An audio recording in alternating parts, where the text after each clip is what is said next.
Creamer Media in Johannesburg, this is the Real Economy Report. A City of Johannesburg initiative is redeveloping abandoned or derelict buildings in the city centre into low-cost accommodation units for the working poor.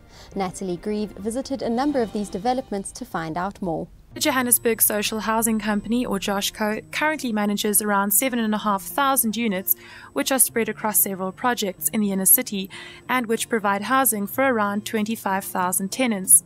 The company aims to further densify in core locations where infrastructure and public transport networks will be less costly to maintain.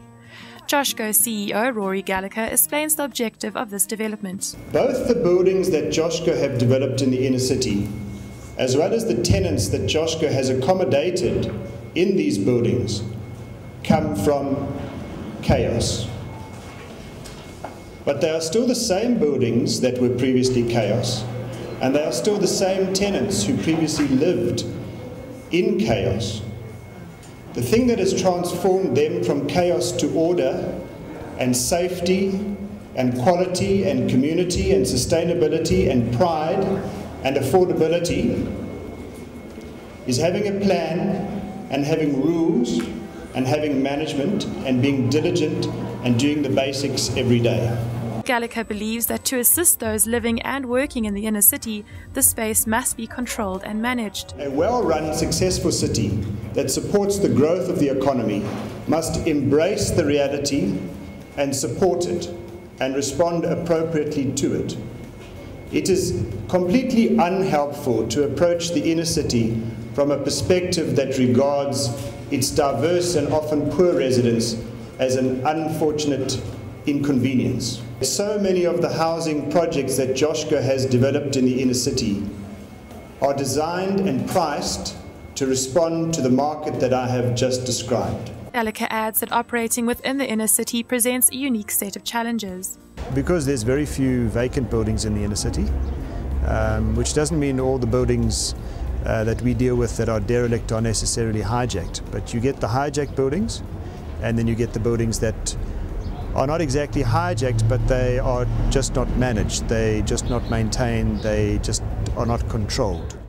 Other news making headlines this week: Eskom is keen to grow in Mozambique. A materials handling firm targets the top supplier spot as it expands its offering, and Eskom will finalize its tariff application by August.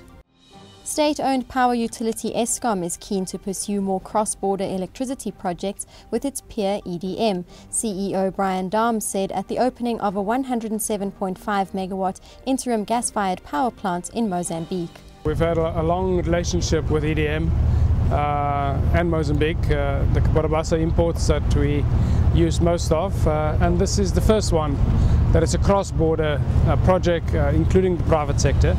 The first of many using natural gas, and this will be baseload power, so from that perspective it's more power within the region, and of the 100 megawatts we will be taking some 90 megawatts into South Africa, so that will certainly assist in the power situation in South Africa. Johannesburg-based Pilot Crush Tech, a supplier of mobile and semi-mobile crushing, screening and materials handling products for the mining and construction industries, is aiming to be the leading supplier of its 3 newly launched products within 18 months. We set ourselves fairly big goals and targets every year to reach in terms of growth and profitability.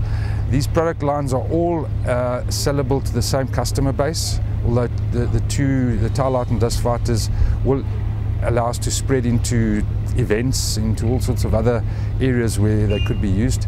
But generally, we set ourselves high growth targets organically, and we believe that these products will help us achieve our growth. National power producer Eskom will submit its tariff application to the National Energy Regulator of South Africa by August. We're in the process of finalising our application.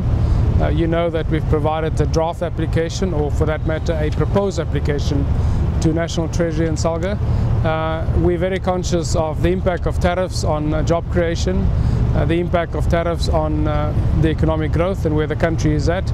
But we must also be conscious of the fact that we need to invest in capacity, not just us, but the broader industry and also the private sector. That's Creamer Media's Real Economy Report. Join us again next week for more news and insight into South Africa's real economy.